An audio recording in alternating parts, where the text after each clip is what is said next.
Do you want someone to do something? Tell them not to do it. Sounds backward, right?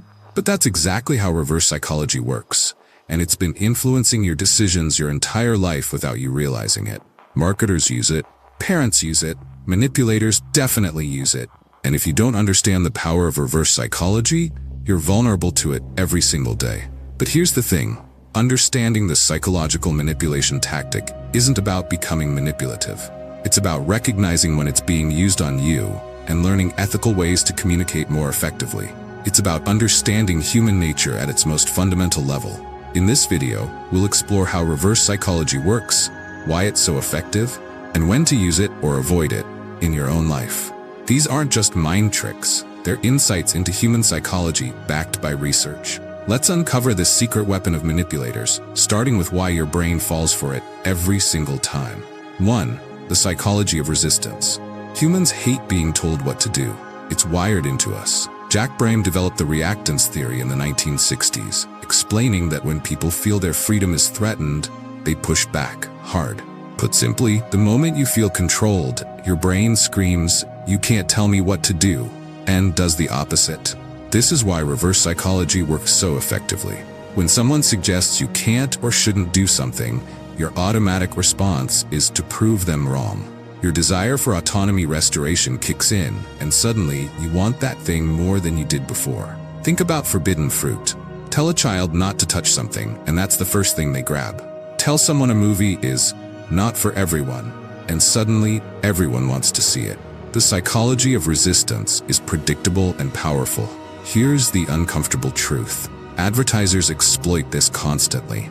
This product isn't for everyone makes you want to prove you're someone special who can handle it.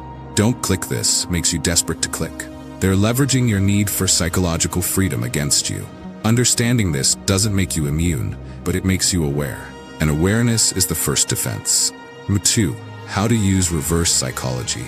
Used ethically, reverse psychology can be a subtle persuasion technique that respects autonomy while guiding choices. Epictetus taught, "No man is free who is not master of himself." This means that true influence respects the other person's freedom to choose. It doesn't coerce. That, in essence, signifies that ethical reverse psychology plants a seed and lets the person decide. The formula is simple. Suggest the opposite of what you want while making it seem like you're protecting their autonomy. You probably shouldn't try this. It's pretty advanced to someone you know has the skills but lacks confidence. Don't worry about helping. I know you're busy. To someone who actually wants to contribute but needs permission. The key here is authenticity. If you're being manipulative, people sense it. But if you're genuinely giving someone space to make their own choice while subtly removing pressure, it can work beautifully. Using reverse psychology on kids works when it respects their development.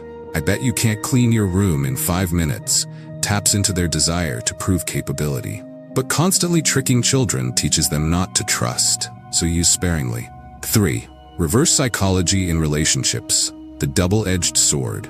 In relationships, reverse psychology is dangerous territory. Reverse psychology in relationships might get you what you want short-term, but it destroys trust long-term. "Fine, don't come to the event, I'll go alone," when you're actually hoping they'll feel guilty and change their mind. That's manipulation, not communication. The problem is that it works.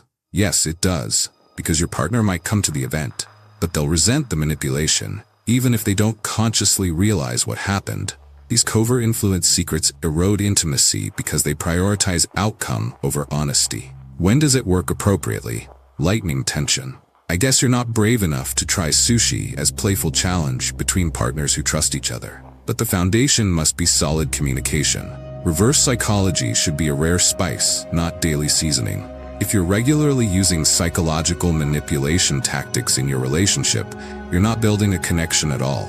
You're playing games. And eventually, everyone loses. Before I proceed, count yourself as an exception for making it this far. Most people would rather use manipulation unconsciously than understand it consciously. Before, the commercial application of reverse psychology in marketing.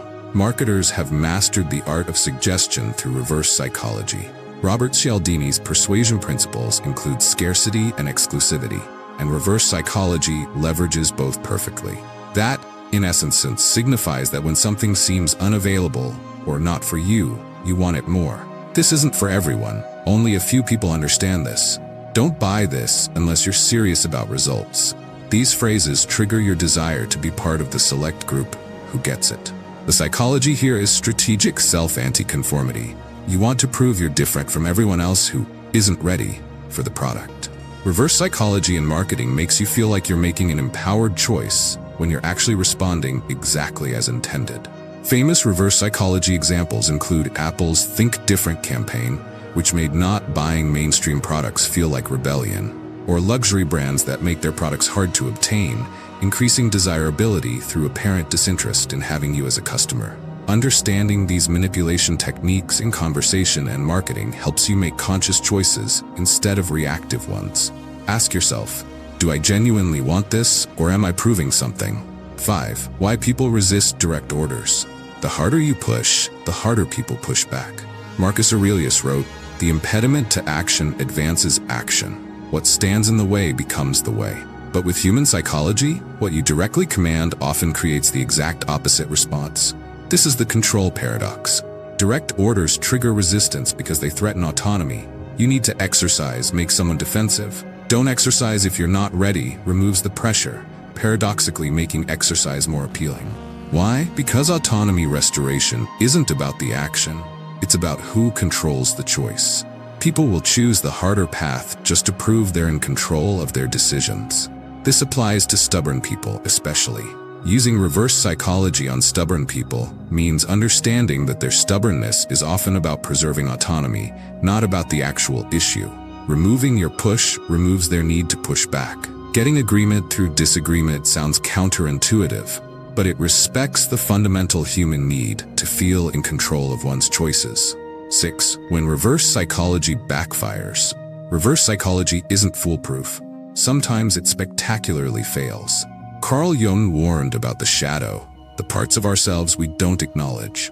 When you use reverse psychology manipulatively, people's shadows detect the manipulation even if their conscious minds don't. This means that, when reverse psychology backfires, it's usually because your intention was detected.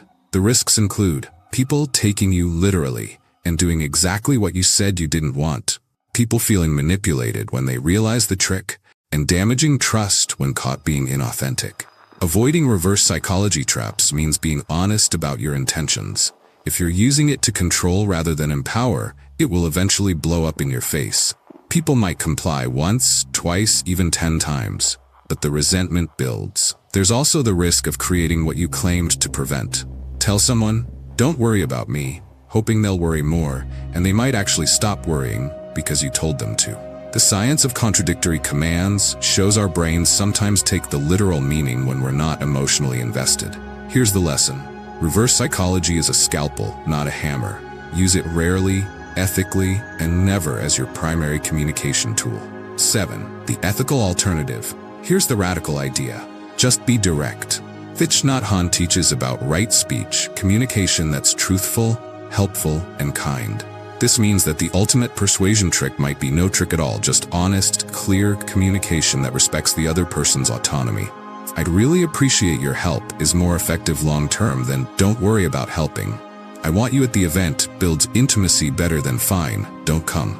"I think you'd benefit from this" respects intelligence more than "this probably isn't for you." Effective communication manipulation sounds like an oxymoron because the most effective communication isn't manipulative, it's authentic. It acknowledges what you want while respecting the other person's freedom to choose differently. Master the power of reverse psychology by understanding when not to use it. Save it for rare situations where playful challenge serves connection, or where removing pressure genuinely helps someone access their own desires. The real power is in knowing these psychological hacks for influence and choosing directness anyway. That's maturity, respect, and how you build relationships that last. Conclusion. As you can see, we've just unlocked the power of reverse psychology. Thus, this knowledge is protection, not permission. Understanding how reverse psychology works, the reactance theory behind it, the manipulation techniques it employs, the psychology of resistance it exploits, doesn't mean you should use it constantly. It means you can recognize when it's being used on you. The secret weapon of manipulators only works when you're unaware. Now you're aware. You understand why controlling decisions subtly through suggestion feels so effective, and why it often damages trust when discovered. Use this knowledge ethically. Recognize it in marketing, avoid it in important relationships, and when you do use it, make sure you intend to empower choice, not remove it. In the comments below, share a time you recognized reverse psychology being used on you. How did it feel when you realized? Let's learn from each other's experiences. If learned something new on psychological influence tactics, hit that subscribe button and hit the notification bell so YouTube informs you when we publish a new video. Thank you for watching.